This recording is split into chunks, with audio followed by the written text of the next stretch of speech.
Hi, welcome to The Topics. I'm Adrian Stewart, and joining us today, who's been missing for a while actually, is Jay Bunak and Valerie McKenzie. Hi there. Jay, you've been ill, I heard. I have. I had influenza A, which I contracted, I don't know how, but I got it, probably off, maybe off you. Perhaps. You're the culprit. And I was out of action for about 10 days. I was in quarantine for 5 days. And I was quite sick, actually. It was quite unpleasant. So it really knocks you around, huh? Really knocked you around. Then I was in Dubai for a while, attending the ITU conference. I did an MC job for the Thailand's Information Technology Ministry.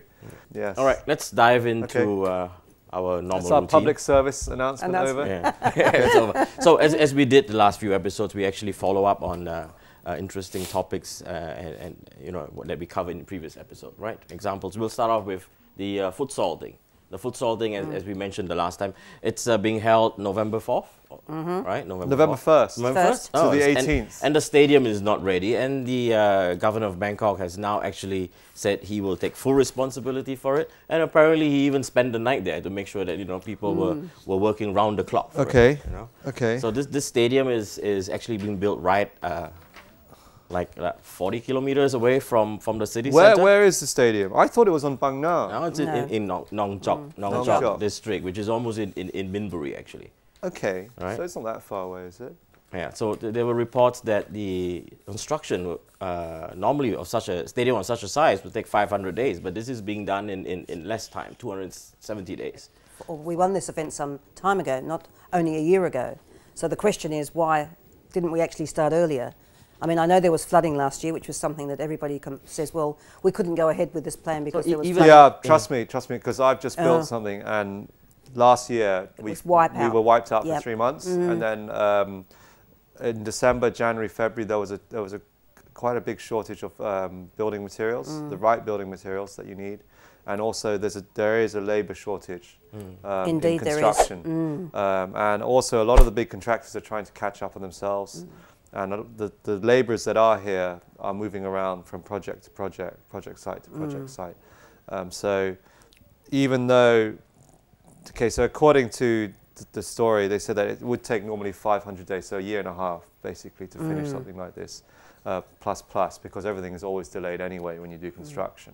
But they've been trying to do it in 270 days, which, as we know, is 100 days short of a year. Is it really safe? So they've got their backs to the wall. Yeah. It's probably not about safety, it's just about having enough people to lay bricks and pour concrete and do stuff. But you know, what amazes me is, like, we were told that absolutely no way it can be complete.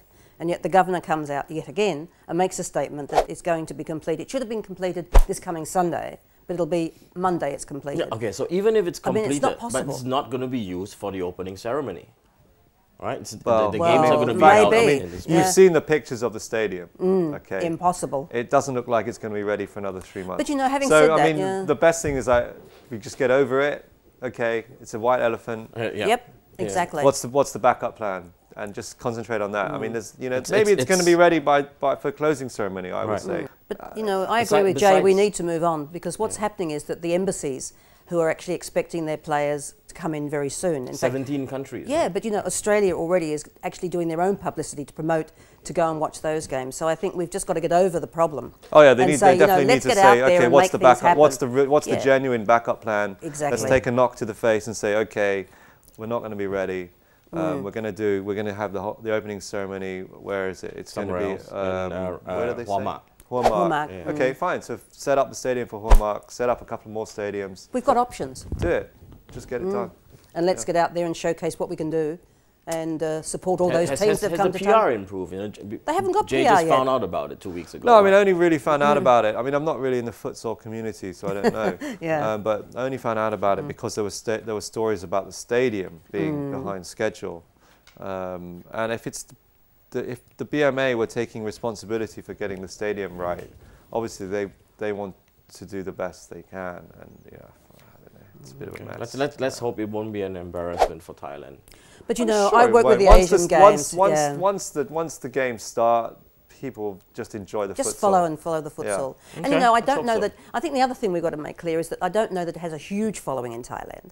I mean, huge in comparison to other sports. So that might also be the reason why people aren't saying, wow, this is a great event coming to Thailand, you know? But look at the number of futsal stadiums around. Well, there's so many, exactly. There must be a huge following. If you've got the Futsal World Cup coming to town, I mean, it must be, things must be selling out, for sure, you would have thought. Yeah. Not sure. Not sure. Not sure?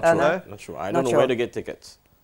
Yeah, I don't know. Maybe you just anyway, hopefully we've got a week to go. Or, no, actually we've got a couple of days to go. Six so days, the reality is we need to get some communication out there about how do we get tickets. Yeah. So if anyone knows how to get tickets, let us know so we'll communicate it. Okay. The U.S. presidential elections. There's an election? Yeah. It's Obama's term is up. He's done 4 years, right? Yes, when is it? When is the election day? November 4th? 4th of November. Wow, that's really soon. It's very soon. Yeah. Right. They've just had their last debate, the third debate, and it's an so area we discussed last week. The first debate, Obama didn't do very well. Didn't perform well. They said he was asleep, right? Third, yeah. The second he was a bit better. The third one, I think he outperformed Romney. But it's like we talked about last week, you know, the whole issue on foreign policy is important to all of us here in Thailand and around the globe. The problem is that that's not going to be the issue in the States for the people that exactly. are actually wanting to elect. The people who are voting don't care. We've had Clinton, Bush, Obama. Yeah. What's really changed in those three? I think mean, that's Democrat, Republican, Democrat. So what, has anything changed in the middle bit, in the meat of the sandwich? I don't believe so. Yeah. So why would it change in terms of foreign policy? Right? Towards Thailand. I don't think anything has changed. So why is it an issue? Yeah, in whoever fact, wins, the U.S. ambassador to Thailand came out and said there will be no change in but that's a load of rubbish, really. I mean, it's absolutely. They're not going to go with the same policies. And on foreign policy, how does it affect us, though? Well, it does affect us. Say, for example, if Romney actually still believes that he needs to take severe action against Iran because of them pursuing the nuclear program, and if in fact there is a problem between Israel and Iran and the Middle East blows up, that's going to have a huge impact on us. Is it going to... But you know, this is the problem, isn't it? Because in the Middle East, the Americans have gone into Afghanistan. It's tribal.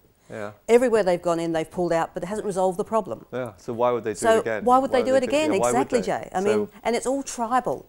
We go in there, we do what we've got to do, but at the end of the day, we don't understand how it all works. And they get back to their old habits again. So I think Romney missed out. Actually, the statistics are that Obama went ahead 48-40, but it's still very close to call. And I think it depends on about 9 states, because there's some swinging states as to what's going to happen. Well, what was the figures last time? It's going to be a racial. I mean, it was pretty close last time, right? 45-40, so it's actually 45-41, something like that, yeah? Is the racial card going to be played in this U.S. presidential elections? But how will it? I mean, there's no direct. Okay, so there might be there's a chance that they might start another war in the Middle East. But apart from that, small issue, the economy. I think Romney. How would it affect us? Romney's not they're not going to send aircraft carriers to R&R in Pattaya anymore, or what? Romney is not China friendly. He's not China friendly. So he could send more aircraft carriers to Pattaya. Don't they say that he has a lot of investments in China? Wasn't that? I think he's very friendly, isn't he? No, he's not. This could all be just for the elections, but when he actually gets into power, whatever policy changes will be minimal. In reality, I'm not really following these U.S. elections anyway. I mean, I'm not really interested in it, in my opinion. It depends also what happens. I mean, they're trying to pressure the Chinese on, valuing the yuan. That's what Romney wants. Okay. Now, he's also concerned about trade and the exports and the tariffs and so on. So that issue could affect us, particularly when we're coming into the AEC, particularly when we're coming into the Asian Economic Community. We need to actually know exactly where China's going to be sitting. I think that's going to be an impact on us too, particularly our exporters. Okay.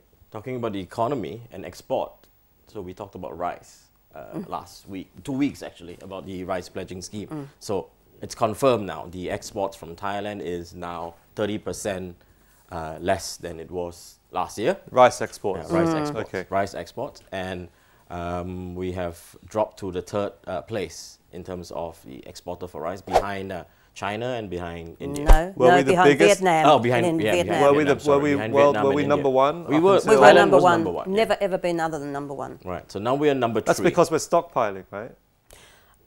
Yes, it is part of the reason for stockpiling. Because we'll only sell at a value higher than the going rate. But it's not only, I don't think it's only stockpiling, I think it's also the mentality of our rice industry. For example, if you go into Vietnam, if you go into India, they're doing about 3, 4 and sometimes 5 harvests a year. We say here in Thailand we can't do that much because the soil won't be good enough to produce the high quality rice that we need. So we're doing 2 or 3. But we've always done that.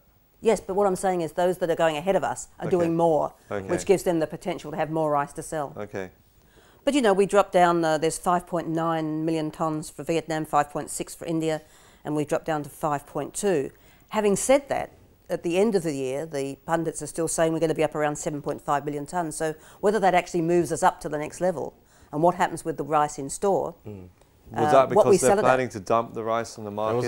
There were some concerns. I think the Americans have given that bodies concern. in the US have said, you know, there's potential that Thailand will dump rice. So it'll be dumping high quality rice then. At a very cheap price. Yeah. But then in that case, they should dump it on the domestic market so we can get the value. Okay, so enough on the rice. We have to go for break now, and we'll come back. We'll see you after the break.